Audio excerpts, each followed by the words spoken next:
Iran said it had closed the Strait of Hormuz again. That was the headline. That was the shock line. That was the sentence designed to move faster than ships, faster than diplomats, faster than oil traders could breathe. But look at the timing.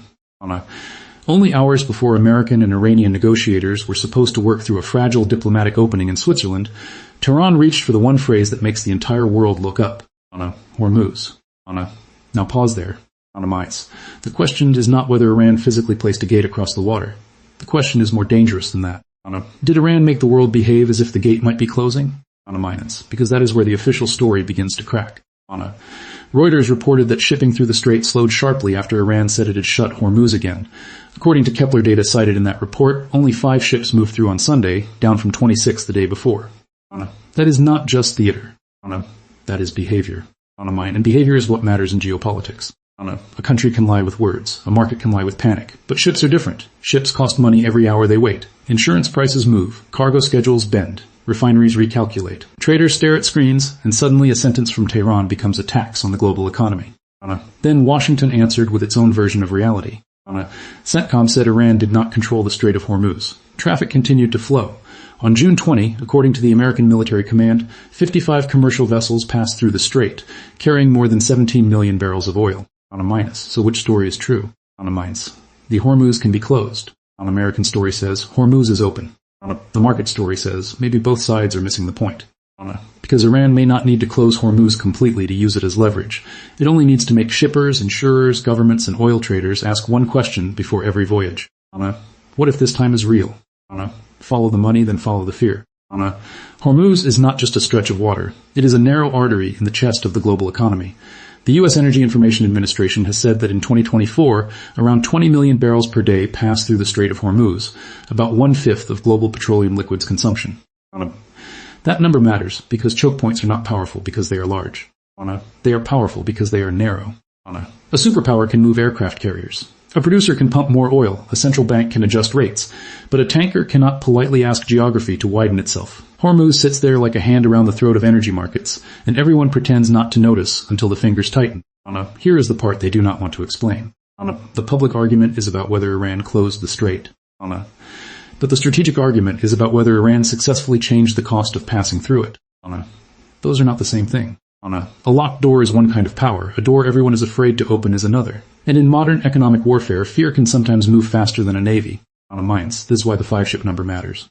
Not because it proves a total shutdown. It does not. Even Reuters noted that some vessels may turn off transponders in the Gulf, which means the data can be incomplete. But incomplete data can still reveal a pattern. If the number of visible ships drops from 26 to 5 after Tehran announces a closure, something changed. Maybe it was caution, maybe insurance pressure, maybe route delays, maybe data gaps, but none of those explanations rescue the official calm. They all point to the same thing. Risk entered the room. And once risk enters the room, everyone starts negotiating with it. The second layer is Switzerland. While the public watched Hormuz, American and Iranian negotiators were trying to keep alive a 60-day diplomatic track. Qatar and Pakistan were involved as mediators. The outline was supposed to include de-escalation, open maritime passage, and some mechanism to deal with Lebanon. That sounds clean on paper. But geopolitics is not written on paper. It is written in places where other people still have guns. That is the trap. The United States and Iran may sit across from each other in Switzerland. They may talk about memorandums, phase steps, relief, verification, and safe passage. But Israel and Hezbollah are not just background noise. They are the exposed wire running through the whole machine. AP and other reporting framed the crisis around that exact collision. Iran tied Hormuz to Israeli strikes and Hezbollah. Tehran's message was not simply, we can threaten oil, it was more precise. Hormuz becomes unsafe. Now ask yourself why that matters. Iran does not want Hormuz discussed as a separate maritime issue. It wants Hormuz connected to Lebanon, sanctions, oil waivers, frozen assets, and American pressure on Israel. That is not random escalation. That is bargaining architecture. Think of it like a chessboard, where Iran moves one piece on the sea to protect another piece in Lebanon, while demanding payment on a third square called sanctions relief. To a television viewer, that looks chaotic. To a strategist, it is ugly but coherent. The move is dangerous because it forces Washington into a public test. If the United States says Hormuz is open, then Washington must prove it with ships. If Tehran says Hormuz is closed, Iran must prove that its threat has consequences. Each side has trapped itself inside a claim that the next 48 hours will measure. That is why this was such a big mistake for Iran. Not because Iran has no leverage. Iran clearly has leverage. The mistake is that Tehran turned hidden leverage into a public scoreboard. Before the declaration, Iran could whisper risk into the market. It could let uncertainty do the work. It could keep Washington guessing. But once Iran says it has closed Hormuz, the entire world starts counting ships on a minus. And when the world starts counting, bluff becomes measurable. That is a dangerous place to stand. A threat is most powerful before it is tested. The moment it is tested, it either becomes reality or it becomes theater. Iran tried to stand between the two, using ambiguity like fog. But Reuters, CENTCOM, Kepler, oil traders, insurers, and naval commands all started shining lights into that fog. Now pause there. This does not mean Iran was irrational. It means Iran was playing a high-risk leverage game with a very short fuse. To understand it, you need a model. I call it the choke point credibility trap. In this model, a state does not need to defeat a navy or occupy a sea lane. It needs to convince commercial actors that normal movement is no longer normal. The state weaponizes hesitation. Every delayed ship becomes a message. Every premium becomes a signal. Every official denial becomes part of the drama. But the trap is simple. The same move that creates leverage also invites counterproof. If the United States can show vessels moving, Iran's claim weakens. If shipping remains disrupted, Washington's reassurance weakens, so the strait becomes more than water. It becomes a live referendum on power. The world is watching a map, but the real battle is over credibility. This is where the official story begins to crack again. Washington's public line is clean. Iran does not control Hormuz. Traffic continues to flow. America can protect freedom of navigation. But if that is fully true, why did traffic visibly slow after Tehran spoke? Iran's public line is also clean. The strait was closed because Washington failed to stop escalation in Lebanon. But if that is fully true, why did CENTCOM count 55 commercial vessels and more than 17 million barrels passing through on June 20? Both sides have a story. Neither side has a complete story. That gap is where the real video begins. Because the truth may be that Hormuz was not closed in the old-fashioned sense. It was not a port with a chain across it. It was closed psychologically, partially, commercially, temporarily, and unevenly. That sounds less dramatic, but in markets, partial fear can be more powerful than official war. A tanker captain does not need a philosophy seminar. A shipping company asks whether the cargo is worth the risk. An insurer asks whether the premium must rise. A refinery asks whether its supply will arrive. A government asks whether fuel prices will become domestic anger. That is how a strait becomes a political weapon. Not through one explosion. Through a calculation repeated thousands of times. And here Iran understood something brutal. Energy security is not just about supply. It is about confidence in supply. Once confidence cracks, the molecules of oil may still exist, but the price of certainty goes up. That price shows up in futures markets, insurance contracts, naval deployments, and political pressure. That is the invisible tax Iran was trying to impose. But there is a cost to imposing it. Because the more Iran links Hormuz to Lebanon, the more it admits that Hezbollah is not just an ideological ally.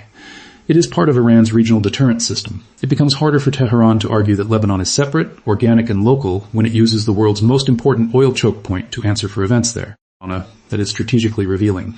A state often exposes its priorities by what it is willing to risk. Iran was willing to risk market panic over Hormuz after fighting between Israel and Hezbollah. That tells you Lebanon is not a side issue. It is part of the architecture. And Washington knows it. That is why the American posture looked contradictory on the surface. On a minus. On side, Trump threatened that Iran could be hit harder if it did not rein in its proxies. On another side, American officials still wanted a path toward a temporary settlement. Threat and negotiation were moving together like two hands on the same steering wheel. People often misunderstand this. They think diplomacy means kindness and threats mean failure. No. Diplomacy between adversaries is often a knife wrapped in stationery. The polite document is not the opposite of coercion. It is one form of coercion made presentable. The United States wanted Iran at the table, but not at any price. Iran wanted relief and recognition, but not while appearing weak. Israel wanted freedom to strike Hezbollah.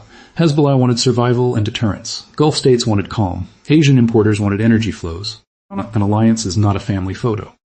It is a room full of countries pretending not to count the knives. That is why Lebanon matters so much. If Israel continues striking Hezbollah, Iran can say Washington cannot enforce de-escalation. If Washington pressures Israel too hard, it creates political costs with its own ally. If Washington does not pressure Israel, Iran can claim the 60-day framework is meaningless. And if Hormuz reacts every time Lebanon burns, the entire diplomatic process becomes hostage to the next strike. That is not a peace process.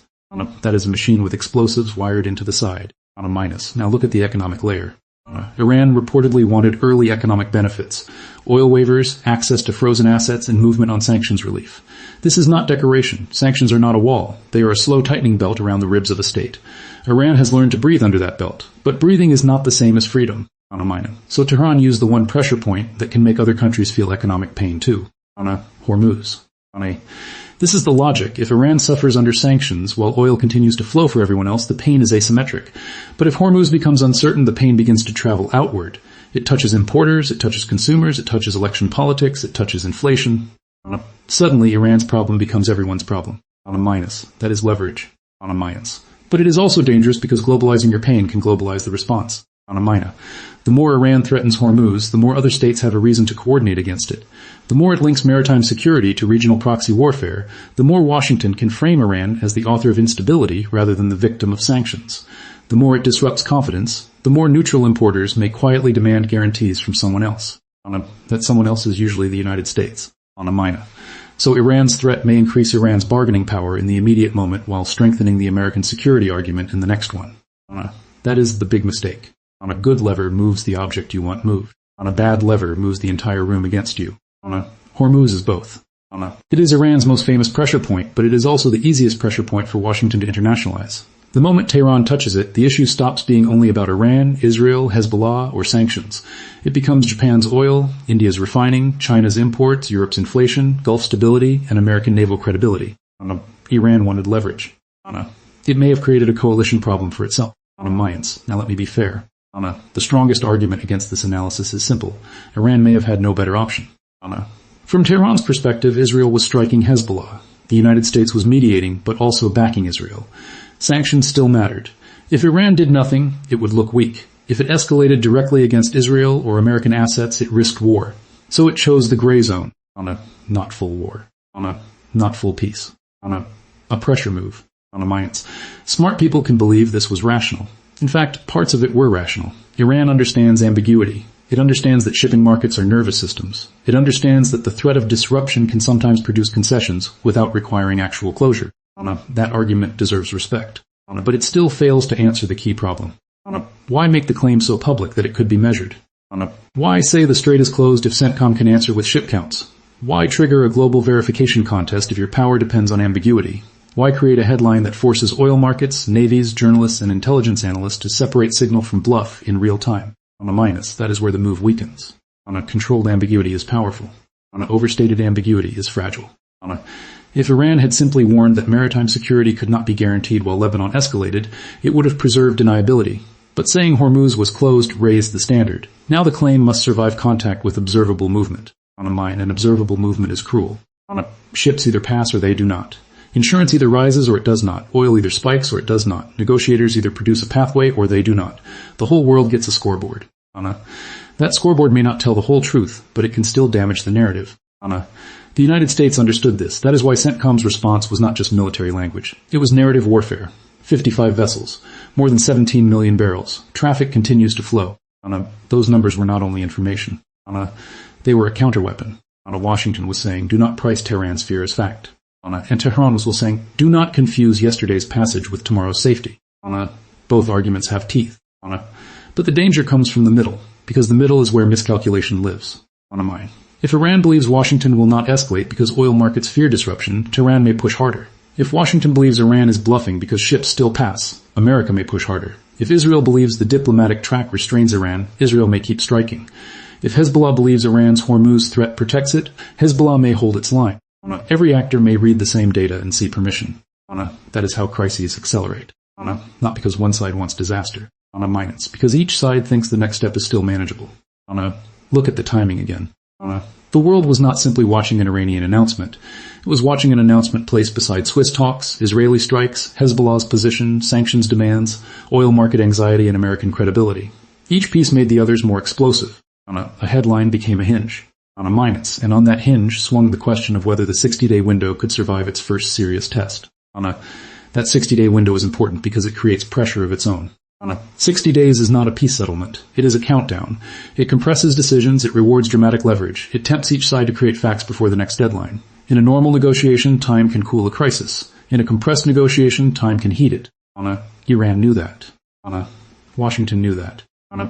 Israel knew that. Markets knew it too. That is why Brent moving above $81 in early trading was not just a price movement.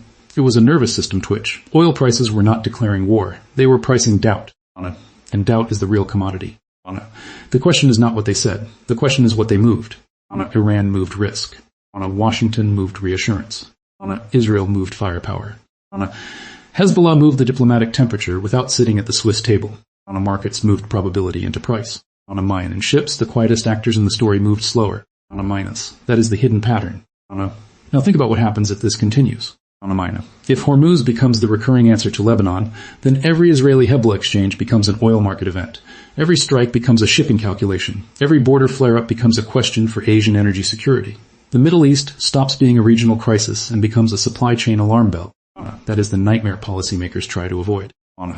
Because once private companies start behaving as if the state cannot guarantee safe passage, the official map loses authority. The line on the map still says international water. The naval briefings still say open. But if enough commercial actors hesitate, the practical reality changes. The sea remains blue. The route becomes red. That is why Iran's leverage is real. Minus, and that is why the mistake is real too. A state can weaponize uncertainty for a while. But uncertainty is not a loyal soldier. It does not only attack your enemy.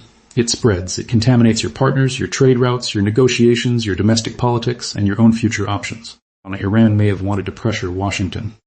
But by invoking Hormuz, it pressured everyone. That makes the next 48 to 72 hours critical. Not because anyone can predict the future perfectly. They cannot. Anyone pretending certainty here is selling you theater. But there are 3 specific things to watch. First, watch the actual visible vessel count through Hormuz and whether it rebounds toward normal patterns or stays depressed. Do not only listen to speeches, count movement. If commercial traffic recovers quickly, Iran's claim weakens. If it remains low, Washington's reassurance weakens. Second, watch insurance and energy signals, especially tanker risk premiums and Brent crude behavior. Oil does not need to explode to reveal fear. Sometimes the signal is smaller but sharper. Delayed cargoes, wider spreads, quiet rerouting, or sudden caution from Asian buyers. Third, watch Lebanon. Not just Tehran, not just Washington, Lebanon. If Israeli-Hezbollah exchanges continue or intensify, Iran has a ready-made justification to keep linking Hormuz to regional escalation. If that front cools, the diplomatic track gets oxygen. Mines. Those are the indicators. Everything else is noise. Mines. And now the final question. If a country can move the world without fully closing a strait, without firing a shot at a tanker, without proving control of the water itself, then what is power in the modern age? Is it the ability to block a route? Minus. Or the ability to make everyone afraid the route is already blocked?